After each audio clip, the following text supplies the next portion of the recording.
are watching FNI News. बहुत बहुत धन्यवाद। आज पंजाब के लुधियाना शहर में आप सबके बीच में यहाँ पहुँचकर मुझे बहुत खुशी हो रही है और मैं बहुत ढेर सारी शुभकामनाएं देती हूँ अपने भारतीय जनता पार्टी के प्रत्याशी जीवन गुप्ता जी को। और आज मैं जो पंजाब राज्य में आप सब लोगों के सम्मुख प्रस्तुत हुई हैं, तो कुछ बातें मुझे बतानी है और कुछ बातें मुझे पूछनी है, इसलिए आज मैं यहाँ आई हूँ। पहले तो पूछ लेती हूँ, जो लोग बड़े बड़े वायदे करके दिल्ली से भागे और आके पंजाब बैठे और फिर से झूठे वायदों के ढोल पीटे, मैं उनसे पूछना चाहती हूं, भाई क्या हुआ तेरा वादा?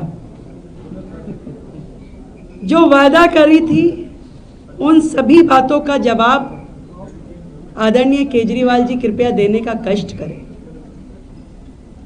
मुख्यमंत्री जी से नहीं पूछना चाहती मैं, क्योंकि मुख्यमंत्री जी तो केवल मखौटा है, सरकार तो दिल्ली से चैनलाइज हो रही है। एक जो वायदा किया था पंजाब की बहनों को 1000 रुपए देंगे, 3.5 साल हो गए भाई। दिल्ली में तो आप 100 दिन की सरकार हुई है तो पहुंच जाते हैं तख्तियां लेके, महिला सम्मान निधि, महिला सम्मान निधि। 3.5 साल में 1000 छोड़ो, 1 रुपया भी दिया क्या? कृपया जवाब दें माननीय केजरीवाल जी। जो किसानों से एमएसपी का वादा किया था, क्या किया, दिया क्या? 3.5 साल की सरकार हो गई। जब आंदोलन से ये पार्टी सत्ता में आई, वीआईपी कल्चर खत्म कर देंगे, सत्ता का लोभ नहीं है, कुर्सी का लोभ नहीं है। मैं पूछना चाहती हूं, दिल्ली की जनता ने जब आपको वहां से उखाड़ा, भगाया, तो किस सत्ता के लालच में आके पंजाब के साथ चिपक गए भाई? फिर आप कहते हैं वीआईपी कल्चर, तो क्यों यहां पंजाब के पैसों से, जनता के खून पसीने की कमाई से पूरी की पूरी आपकी दिल्ली कैबिनेट पंजाब पे शासन कर रही है। आपके सारे दिल्ली के अधिकारी पंजाब में बैठ करके यहाँ की रोटियां तोड़ रहे हैं, यहाँ की गाड़ियां, यहाँ के बंगले, यहाँ के पैसे, यहाँ का खर्चा क्यों करवा रहे हो भाई? किस वीआईपी कल्चर के नाते करवा रहे हो? आज आपका सैकड़ों गाड़ियों का काफिला चलता है पंजाब के खर्चे से, जनता की खून पसीने की गाड़ी कमाई से। मैं जवाब चाहती हूँ माननीय केजरीवाल जी से। वो स्वास्थ्य व्यवस्थाएं जो आपने पंजाब के लिए कही, पिंड क्लिनिक खोलेंगे, क्या वो खोल दिए क्या? नए स्कूल खोलेंगे, खोल दिए क्या? और सबसे बड़ा प्रश्न मेरा, नशे के युद्ध नशे के विरुद्ध क्या हुआ? 3.5 साल में आपने नशा पंजाब से खत्म हो, क्या किया उसके लिए? आपने तो उल्टा नशा माफियों के साथ में साठ गांठ करके पंजाब को और अधिक नशे में धकेल दिया। नकली शराब से लोग मर रहे हैं और आप क्या कर रहे हैं? आप बिल्डर माफिया के साथ मिलके बेचारे गरीब किसानों की जमीन हथिया रहे हैं। माननीय केजरीवाल साहब, जिस दिल्ली की जनता ने आपको इतना समर्थन दिया था, जरा सा नाराज हो गई दिल्ली की जनता आपके कुकर्मों से, तो पंजाब आके बैठ गए। जवाब चाहती हूं मैं आपसे, आज दिल्ली के लोगों को भूल गए? आज पंजाब के लोगों का खून चूसने के लिए यहां पर आकर के जिस तरीके की भ्रष्टाचार की राजनीति आप कर रहे हैं, सरकार को आपने खोखला कर दिया, पंगु कर दिया। वो सरकार पंजाब की जो शायद जनता के हित में काम करती, परंतु आपने आज उसे 4 लाख करोड़ के कर्ज के नीचे दबा दिया अपनी गलत नीतियों के कारण, जिसका हर्जाना किसे भुगतना पड़ेगा? पंजाब की जनता को। मैं पूछना चाहती हूं आपसे कि जो पंजाब से नशा हटाने की बात करते थे, आज हर गली में, हर स्कूल के बाहर वो चिट्टा बिकता है। बजाय एक बुलेट ट्रेन मिलनी चाहिए थी, वो चिट्टा एक्सप्रेस में पंजाब को तब्दील कर दिया गया है। इसका जवाब कौन देगा? भगवत मान जी, जो खुद नशे में डोलते हैं। जो खुद नशे में होगा वो पंजाब को क्या नशा मुक्त करेगा? ये जवाब मैं मांगना चाहती हूं आपसे। जो लोग लगातार पंजाब को नुकसान पहुंचा रहे हैं, वो लोग जो लगातार पंजाब की सुरक्षा के साथ खिलवाड़ कर रहे हैं, वैसे तो उनके लिए ये बात कही जाए कि भोली सूरत दिल के खोटे, नाम बड़े और दर्शन छोटे। वो दर्शन दिखाने आई हूं मैं दिल्ली से आपको, जो दर्शन दिल्ली में बड़े बड़े वायदे करके उन्होंने कहा कि हम दिल्ली को लंदन बना देंगे, पेरिस बना देंगे, उसकी सच्चाई खोलने आई हूं कि लंदन पेरिस तो छोड़िए, देश की राजधानी दिल्ली को उन्होंने 10 साल पीछे धकेल दिया, जहां एक भी काम उन्होंने डेवलपमेंट का नहीं किया। केवल और केवल भ्रष्टाचार, विज्ञापन, एडवर्टीजमेंट। उन्हें एक ही चीज इस पढ़ी लिखी सरकार को आती थी, समझदारी से वो रास्ता निकालना जहां काम ना करना पड़े और प्रचार बढ़िया हो जाए। और दिल्ली में ऐसे ऐसे काम उन्होंने किए जिसमें उसका चिट्ठा बताऊं तो पंजाब के लोग हैरान रह जाएंगे। जहां योजना के मद पे कुछ खर्च नहीं हुआ, पर एडवर्टीजमेंट पे 10-10 गुना ज्यादा खर्चा हुआ। बताना चाहूंगी, पराली का नाम तो आपने सुना ही है कि जब दिल्ली में पॉल्यूशन होता था तो नाम लिया जाता था कि आसपास के राज्यों से पराली की वजह से पॉल्यूशन होता है और हम एक दवाई बनाएंगे। उस दवाई का इतना प्रचार किया कि उसमें उन्होंने 80 करोड़ रुपए लगा दिए। मैं पंजाब वालों से पूछना चाहती हूं, क्या कोई दवाई दिल्ली से आई थी जो पंजाब की पराली पे छिड़की गई हो? बनी ही नहीं। ऐसा काम जो हुआ नहीं और 80 करोड़ रुपए का खर्चा कर दिया गया, ये है माननीय केजरीवाल। वो व्यक्ति जो दिल्ली में पॉल्यूशन खत्म करने के लिए क्या काम किया? एक टावर लगाया, कितने का? 2 लाख रुपए का। खर्चा कितना किया उसकी एडवर्टीजमेंट पे? 24 करोड़ रुपए। ये है माननीय केजरीवाल साहब। इसी तरीके से कोई भी योजना आप उठा के देख लीजिए, पूरा चिट्ठा है मेरे पास, पूरा चिट्ठा। एक एक योजना का मद जितने की वो योजना है उससे 10 गुना ज्यादा। एक और बताती हूं आपको, एक बनाया शॉपिंग फेस्टिवल।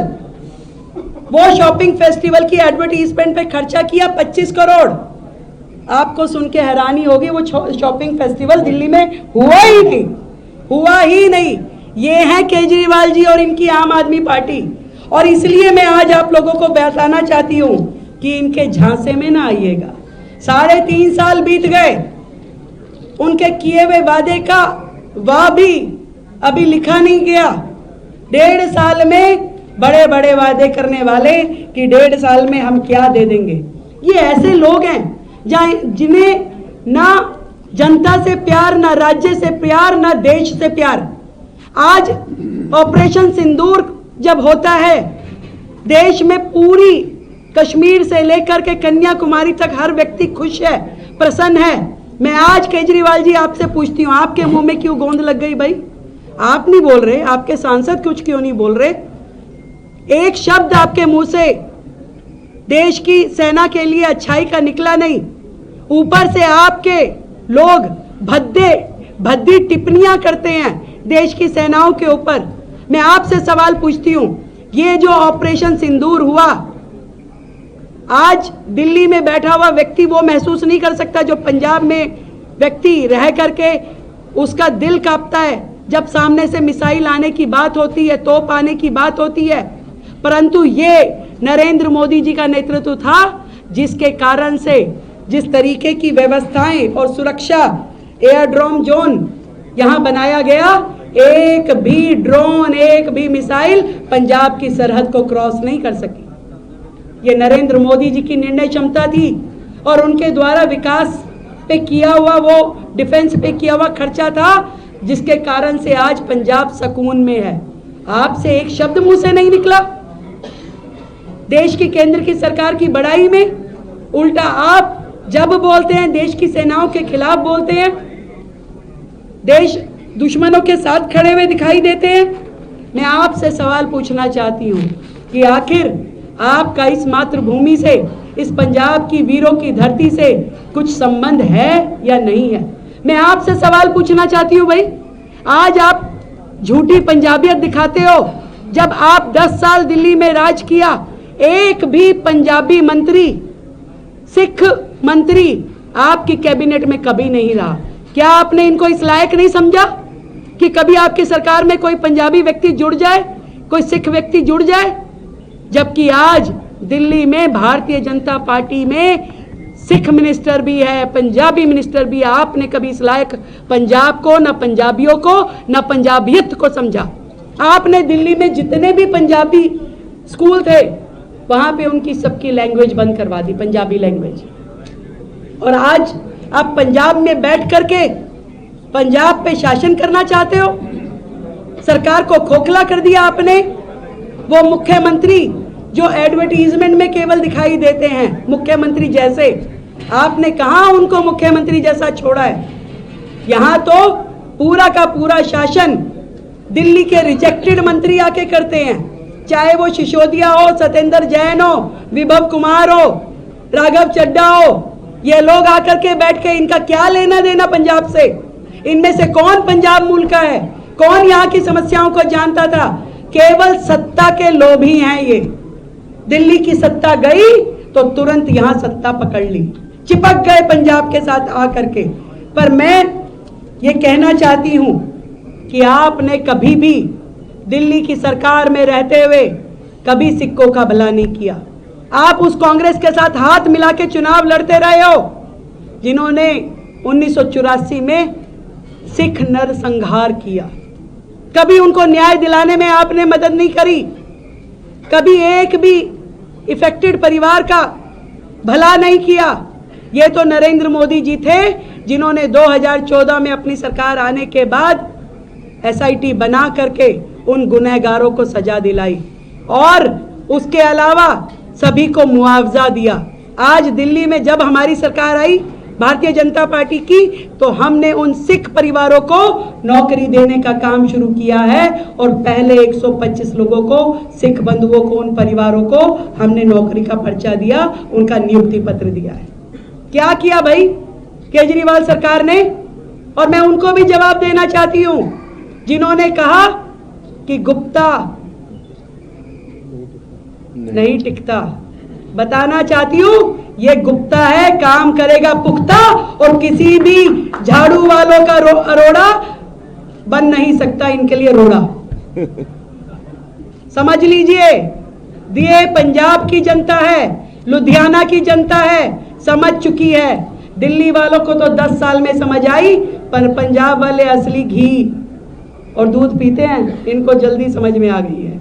ये आपकी काट की हांडी चढ़ने नहीं देंगे। और जिस तरीके से आपने वादा खिलाफी की है, पंजाब की बहनें आपका स्वागत करेंगी। आप पहुंचिए तो सही। आप वोट मांगने की बात कर रहे हैं, आप चाहते हैं कि आपको जनता वोट देगी। मैं पूरे विश्वास के साथ कह सकती हूं, ये लुधियाना वेस्ट की जनता है, इतनी समझदार है और ये लुधियाना वेस्ट ही 2027 की पिक्चर का ट्रेलर बनेगा और यहां से भारतीय जनता पार्टी का प्रत्याशी जीतेगा और जीवन गुप्ता जी यहां के विधायक बनके विधानसभा में ना केवल लुधियाना की बल्कि पंजाब की आवाज उठाएंगे। और एक केंद्र सरकार जो इतने अच्छे काम पूरे पंजाब के लिए कर रही है, विशेष रूप से लुधियाना जो रेलवे स्टेशन का यहाँ पे जीर्णोद्धार हो रहा है, जिस प्रकार से बठिंडा में एम्स खुला, जितनी भी केंद्र की परियोजनाएं यहाँ चल रही है, पंजाब वालों का हक है इस डेवलपमेंट पे। पंजाब वालों का हक है कि उन्हें सुरक्षित जीवन मिले, अच्छा इंफ्रास्ट्रक्चर मिले, अच्छे स्कूल, अच्छे हेल्थ और नशा मुक्त पंजाब मिले। और ये जानते हैं यहाँ के लोग, यदि पूरे पंजाब का कोई भला कर सकता है तो वो है आदरणीय नरेंद्र मोदी, जिनके दिल में पंजाब के लिए इतना प्यार है, जिनकी वजह से आज आप देखिए पूरे पंजाब के लिए जो जो कार्य किए गए। मोदी जी ने करतारपुर कॉरिडोर जो खोला, सिख समाज के लिए कितनी बड़ी बात थी। जब अफगानिस्तान से गुरु ग्रंथ साहब जी को लेके आया गया, वो कितनी बड़ी बात थी। जब साहबजादों का 26 दिसंबर को वीर बाल दिवस मनाया गया, वो पूरे देश में कितना बड़ा महोत्सव बना। जब गुरु नानक साहब की 550वीं जयंती को इतना भव्य स्वरूप दिया गया, वो हमारे पूरे के पूरे सिख समाज के लिए कितना बड़ा सम्मान था। एकमात्र वो व्यक्ति है जो सच में पंजाब के हित में, पंजाबियों के सम्मान में काम करता है और पंजाब भी विकसित भारत की, विकसित पंजाब की यात्रा को करना चाहता है। आज मैं पंजाब में जहाँ जहाँ भी जाऊंगी, लुधियाना की इस सीट पर मैं हर एक से यही सवाल पूछने वाली हूँ कि जवाब दीजिए, आपके जो वायदे किए गए थे क्या वो पूरे हुए? और नहीं पूरे हुए तो कोई हक नहीं है केजरीवाल जी को और उनके झूठी सरकार को जनता के बीच में जाके वर्गलाने का या उन्हें बेवकूफ़ बनाने का। मैं एक बार फिर से आप सभी को धन्यवाद देती हूँ और जीवन गुप्ता जी को बहुत ढेर सारी शुभकामनाएं देती हूँ, अपनी पंजाब का संगठन को शुभकामनाएं देती हूँ कि निश्चित रूप में पंजाब की जनता, लुधियाना की जनता सही निर्णय करेगी और पंजाब के हित में करेगी, लुधियाना के हित में करेगी। जय हिंद। बात होती है तो हमेशा ही पंजाब के किसानों को और हरियाणा के किसानों को जिम्मेदार बेशक आपने इस बार दिल्ली में कूड़े के पहाड़ को कम किया, क्या लगता है इस बार दोबारा मौका नहीं दोगे या आरोप नहीं लगोगे? आरोप लगाने वाले भी पंजाब में ही बैठे हैं जी। हम तो 27 साल बाद आए हैं। आरोप लगाने वाले यही हैं, उन्हीं से पूछिए क्यों आरोप लगाते थे और क्या समाधान किया। हमें तो जो जो समाधान दिखाई दिया, समझ में आया, उसको हमने पहले दिन से ही काम शुरू कर दिया और आज दिल्ली बेहतरी की ओर है।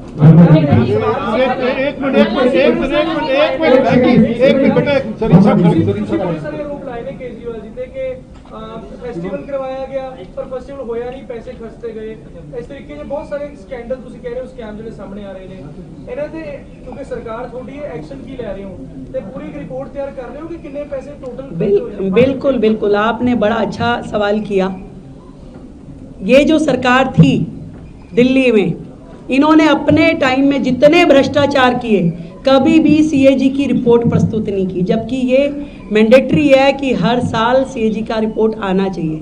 पहली बार इन लोगों के दिल्ली से जाने के बाद हमने विधानसभा में 6 सीएजी रिपोर्ट जो इनकी करतूतों की थी, जो इनके भ्रष्टाचार से भरी थी, उसको प्रस्तुत किया और अब कानून उसको अपने हाथ में ले चुका है। और आपके यहाँ जितने भी ये लोग घूम रहे हैं, सब जमानत पे घूम रहे हैं, किसी भी दिन दोबारा से पकड़े जाने हैं।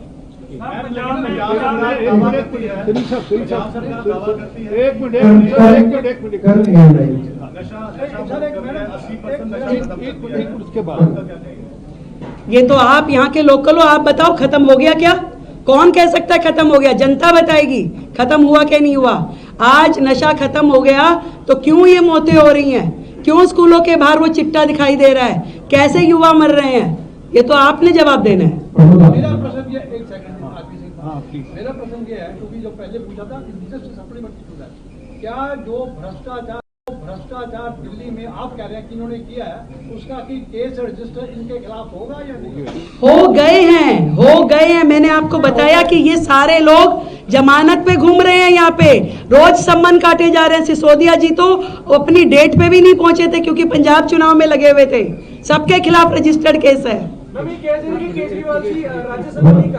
हाँ, ये बात ये आपने ठीक कही। मैंने भी जब पूरी स्टोरी समझी तो ये समझ में आया कि एक पार्टी अपने सांसद को ही हटा के विधानसभा का चुनाव लड़ाती है, क्योंकि केजरीवाल साहब के लिए दिल्ली में अब सारे स्कोप खत्म हो गए हैं। वहाँ की जनता ने पूरी तरीके से उन्हें रिजेक्ट कर दिया, पर सत्ता में रहने का उनका शौक है, महंगी गाड़ियों में काफिले में घूमने का उनका मन करता है। तो इसलिए उन्होंने सोचा कि मेरा राज्यसभा जाने का जो रास्ता है वो पंजाब की लुधियाना वेस्ट से होके गुजरेगा।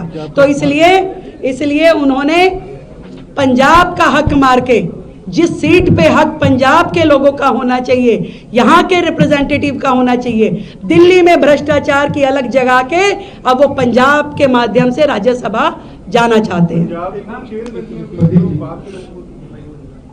सारी चीजें आप देखिए ना, पंजाब में ना तो कोई सरकारी अफसर अपना है, सारे दिल्ली के जो उनकी भ्रष्टाचारी टीम थी सबको लाके यहाँ बिठा दिया।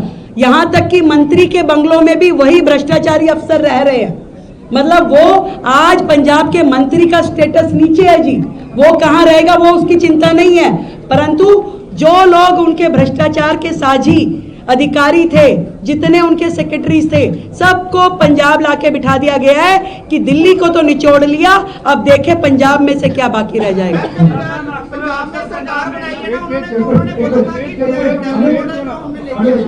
एक एक करके प्लीज।